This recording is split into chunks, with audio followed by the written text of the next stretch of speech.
Hejeje kwemezwa mu ikoraniro kaminuza ridasanzwe ry'umugambwe CNDD-FDD ni ikoraniro ririko rirabera hariya Igitega ku mugwa mukuru wa politike. Ni nyuma yaho hari amazina 3 yari yashizwe ku rutonde ariko rimwe rikaba rejeje kwemezwa n'umugambwe uri ku butegetsi CNDD-FDD nkuze surukira uwo mugambwe muri ayo matora y'umukuru w'igihugu mu mwaka uza w'ibihumbi 2027. Niteka n'umunezero ntangere vyo gusubira kubana namwe banywanyi bacu mubana natwe mu makuru n'ibiganiro vya misi yose dushikiriza kuri nombonesha kuri yacu kandi yanyu Muhuza TV. Numwanya tugiye ko bageza kamakuru ibiriko biravugwa bigezwe ko muri kano kanya nga mu gihugu cy'u Burundi, akaba ari amakuru tuza kugaruka kuri byinshi bitandukanye cyane ku biriko biravugwa mu gisata ca politike agateye akazina muntu ndetse n'imigenderanire n'ayandi makungu. Numwanya uheze twabagajije ko inkuru cyane yagarukaga ku biriko biravugwa biriko birabera hariya Igitega ku mugwa mukuru wa politike, aho umugambwe CNDD-FDD wari kwemeza uzoserukira mu matora y'umukuru w'igihugu mu mwaka uza w'ibihumbi 2027. Umukuru w'igihugu rero Evariste Ndayishimiye niwe yasubiye gushigwa imbere n'umugambwe CNDD-FDD ngazo userukira mu matora y'umukuru w'igihugu mu mwaka uza w'ibihumbi 2027. Ikaba ari ingingo ifatiwe mu ikoraniro ridasanzwe ryabereye Igitega kuri uyu munsi genekerezo ya 26 ndamukiza uyu mwaka w'ibihumbi 2026. Ni byinshi byariko biravugwa cyane mu minsi iheze bijanye n'amatora y'umugambwe CNDD-FDD. Haravuzwe byinshi muri CNDD-FDD mbere, bamwe bati Reverend Ndikuriyo ntazongerwa ikiringo ariko abandi bati Reverend Ndikuriyo azongezwa ikiringo. Mu byo benshi bagarutse ko cyane mu ikoraniro kaminuza ry'umugambwe CNDD-FDD ryabereye Igitega harimo byinshi bitandukanye. Mu makuru twaronse mu mwanya uheze nuko CNDD-FDD iri koraniro ridasanzwe kaminuza ryitezwe ko byinshi bidasanzwe. Umugambwe uri ku butegetsi wazindukanye ikoraniro kaminuza ridasanzwe kuri uyu munsi genekerezo ya 26 ndamukiza uyu mwaka w'ibihumbi 2026. Abatumiwe muri iryo koraniro ku mugwa mukuru wa politiki Gitega bari batanguye gushika ku seminari nkuru yitiriwe Paulo wa kabiri ahariko arabera ico gikorwa imbere y'isa 12 z'agatondo. Ubatumire harimo kandi urutonde rw'abamenyesha makuru rwasomewe ku bwinjiro bw'ico kibanza cakiri ikoraniro. Mu binyamakuru vyigenga abamenyesha makuru babiri radio televiziyo Isanganiro nibo bonyene bari ku rutonde nkuko vyagenze muri nzero uno mwaka igihe hatogwa inzego nkuru z'umugambwe. Muri yo nama kandi vyitezwe ko havamwe ingingo zerekeye ubuzima bw'igihugu n'iza politike mu Burundi biciye mu ntumbero z'umugambwe uri ku butegetsi. Mu bitegekanywa kwigwa ivyara bimenyekanye niyo harimo ingingo yo kubuza abakozi ba leta gutonana na telefone ngendanwa nkuko twari tubibashikirije inyuma y'inama ya komite nkuru y'uwo mugambwe.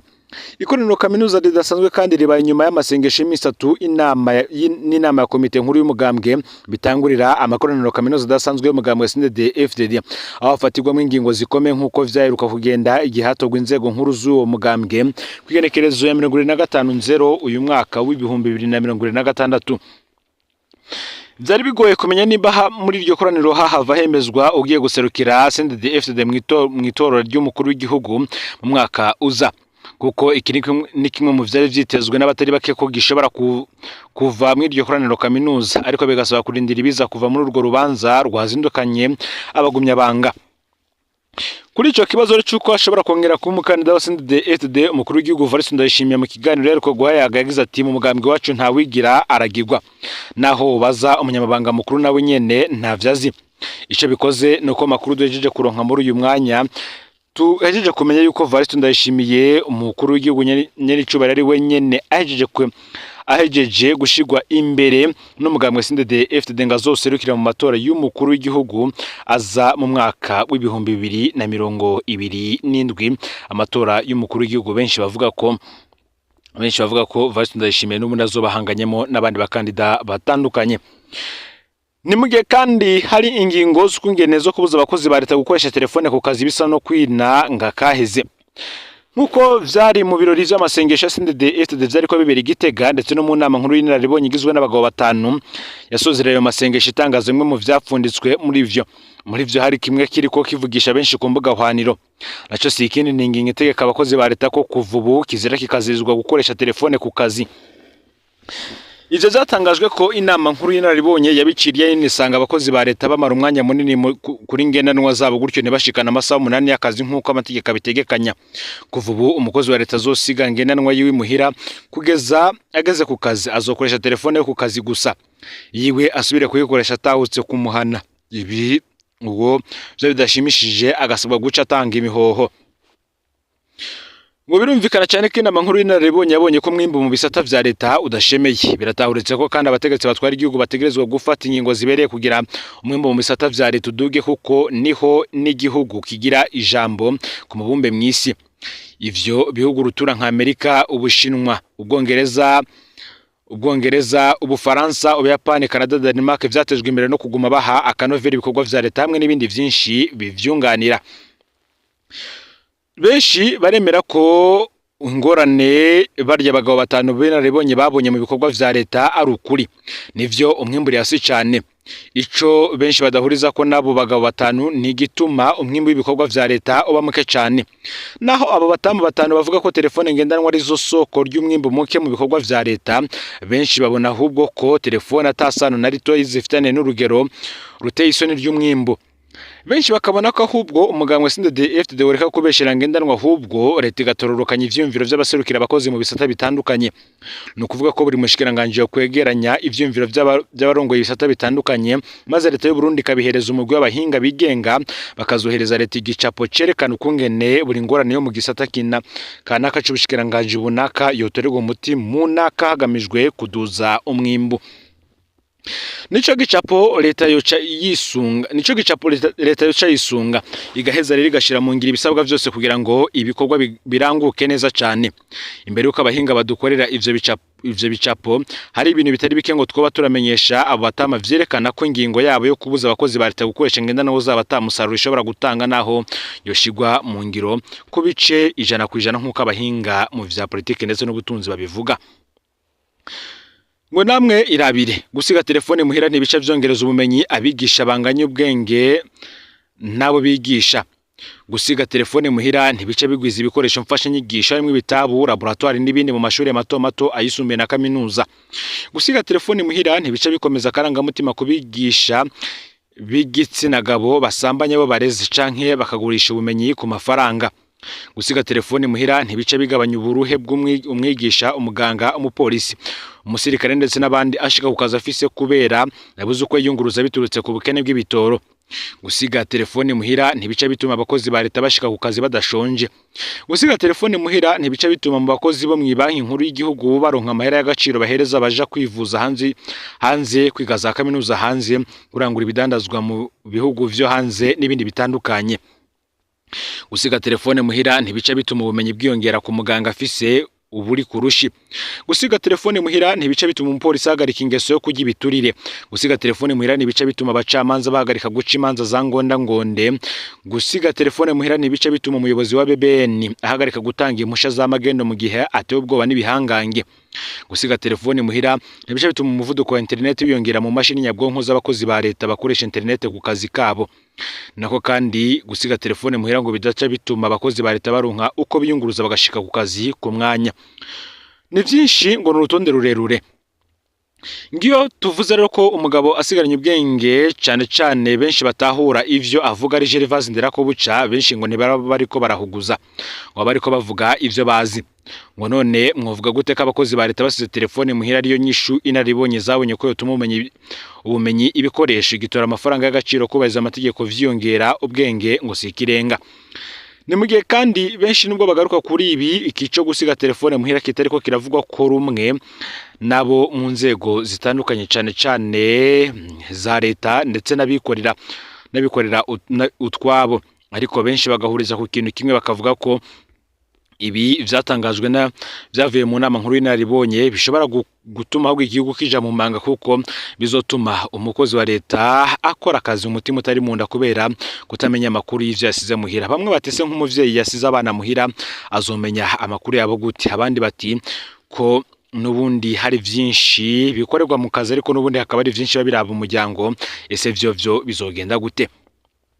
ni mu gihe umukuru wa BBN adakingiwe ngo buca atogwe mu ikiziga mu bigazi byo mu Rubirizi nawe amasanganya mu bigazi byo mu Rubirizi ngagiye kugwira umuyobozi w'ikigo kijejwe kugenzura ubuziranenge BBN yashize ahabona ukuri gushobora kumutwara gatwe ubwiwe yabwiye abamenyesha makuru ko hari musha amaze gutanga ku nganda zidakwije ibisabwa kubera atewe ubwoba Samuel Ndayiragije arongoye BBN atabaza ko bihangange biza nk'ivyataye amafire bigashika gitabagurika nk'imvura iciza ngo mpereza certificate nigiye muri BBN rero baca babihereza kugira bikiza gatwe benshi baremeza ko atari icoroshe gukorana n'ibihangange vyo mu butegetsi buri kintu cyose batwaza umukazo utebeje na gato bakubwira ko bakumena umutwe n'ibindi bipfuye nabi no kuvuga ko mu butegetsi abanywanyi bo mu mugambwe bitwara nk'inyeshamba ngo ziri mu ntambara yeruye uyu mushinga nawe Samuel Ndayiragije nta kingigwa nadakingigwa ngashobora nawe kugirirwa nabi mu buryo bubiri bukuru bushoboka Samuel Ndayiragije ashobora gutega ubwoba agategekwa gusubira guhamagara abamenyesha makuru agatangaza ko abamenyesha makuru bamutahuye nabi atavuze ko ibihangange bimutera ubwoba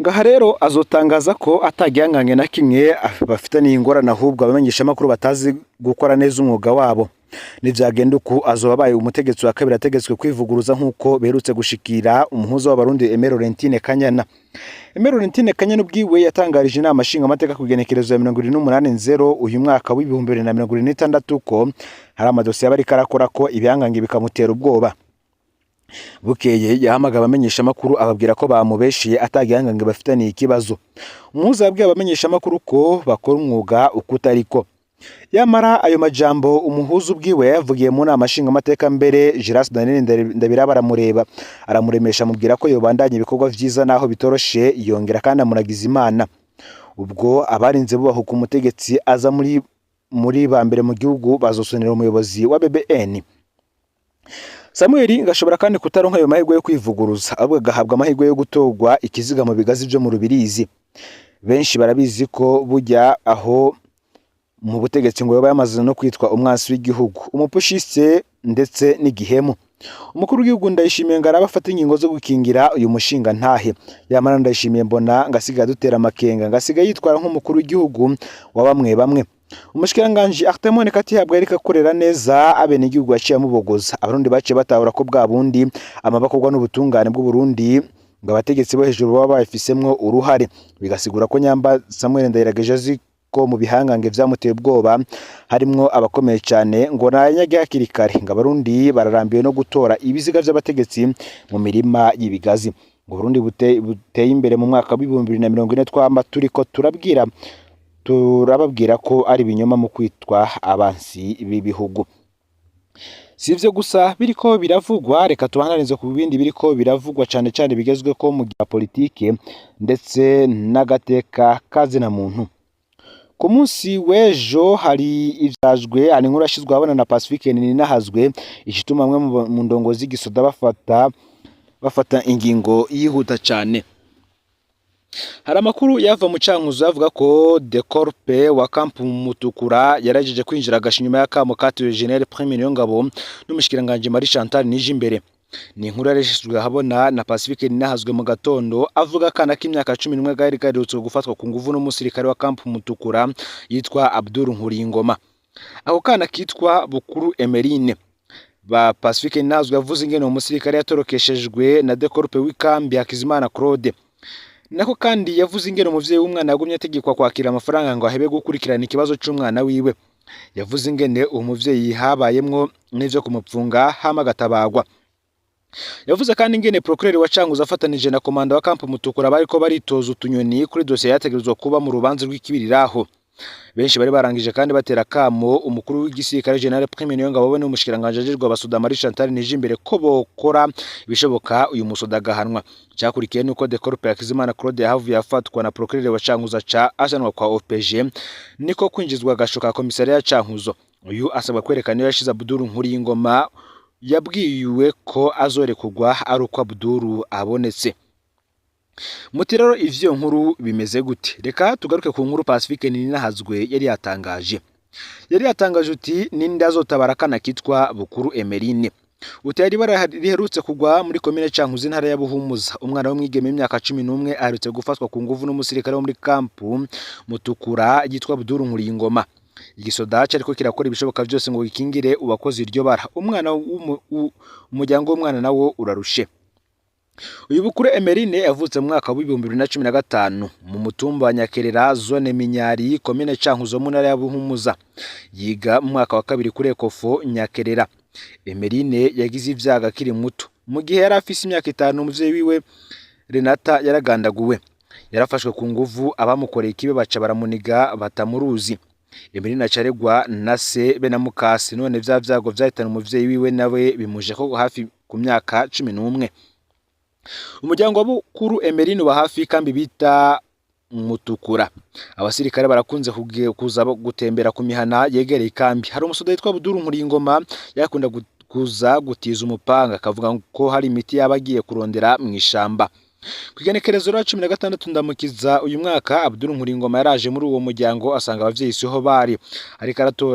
Ariko aratora Emeline Bukuru aca musaba kumuha wa mupanga no kumuherekeza muri rya shamba. Aha ntibara ryagwiriye. Umusoda yahaye kakana amafaranga 500 yo kukaryoshya. Gatashe niho mukase yabona ayo mahera abaziyoka yakuye. Amaze kumukankamira Emeline acaravuga vyose uko vyagenze. Ibipimo vyo kwa muganga navyo nyene vyarerekanye ko umwana yononywe kandi yanakomeretse. Ubu ariko aravugwa. Muri iyi nkuru Pacifique Ninahazwe yaravuze ko bamwe umuvyeyi wa Emeline Bukuru yitwariye abarongoye Abdul Nkuringoma muri kampu Mutukura. Abdul ntiyakanye ivyaregwa. Decorupe w'ikambi ya Kizimana Claude yahavuye atangura kwinginga umuvyeyi w'umwana ko yo kwemera kwakira amafaranga bakihoza ivyabaye. Umuvyeyi yasavye ko bobanza kuja kwa muganga gupimisha umwana, ariko umunsi wo kuja kwa muganga ugeze wa musirikare nasubiriye kuboneka. Decorupe ya Kizimana Claude yagirizwa ko ari we yatorokesha Abdul Nkuringoma canke ko yobazaho amunyegeje. Kwigenekerezo 18 ndamukiza uyu mwaka wa 2026 umuvyeyi w'umwana yarapfungiwe muri kampu Mutukura azira ko abandanya kubaza ikibazo c'umwana wiwe. Akongera kandi akaba yaranse kwakira amafaranga ngo ahebe gukurikirana ikibazo c'umwana wiwe. Umuvyeyi yafashwe n'uwo yitwa Colonel Niyongabo. Imana yose umuvyeyi yari afise telefone batamenye aca ritabariza mu nyuma haboneka abatabaza mu biro bikuru vy'igisirikare. Wa Colonel Niyongabo yahavuye arekura uwo muvyeyi kubera telefone yaronse ivuye mu biro bikuru vy'igisirikare. Umuryango wa Emeline Bukuru warituye procureur wa Cankuzo na baratuma ko umukuru wa kampu Mutukura. Kuwa mbere uheze igenekerezo ya 20 ndamukiza umukuru w'ikambi yari yemeye ko buca azana Decorupe abari we apfungwa kugeza Abdul Nkuringoma abonetse. Kuva ubwo nta cyakurikiye abajyango bagiye kuri parike nta nyishu bahawe. Wome ngo procureur akeneye ko abajyango baruha bakabiheba. Ico gihe rero Pacifique Ninahazwe muri inkuru yiwe yaratabaje umukuru w'ibiro bikuru vy'igisirikare General Prime Niyongabo ndetse n'umushikiranganje wo kwivuna abansi Marie Chantal Nijimbere. Ingingo rero yahavuye ifatwa. Decorupe ya Kizimana Claude yavuye afatwa na procureur wa Cankuzo acajanwa kwa OPG niko kwinjizwa agashoka komisariya ya Cankuzo. Uyu nawe akabasabwa kwerekana yashize Abdul Nkuringoma yabwiwe ko azorekugwa aruka Abdul abonetse. Ngarera amakuru yaragezwe ko muri kano kanya ufyende subscribe cyangwa sabone niba utarafyenda ko kugira ngo tuzocekanwe nadushikiriza usangiza n'amakuru bagenza aho barosubira ngo nabo baje baramu bambere bashikirwa nabiriko biravugwa bigezwe ko ngaha mu gihugu cy'u Burundi hanze y'imbibi z'igihugu cy'u Burundi ndetse no makungu yakuri n'Impuza TV Imana ibahezagire.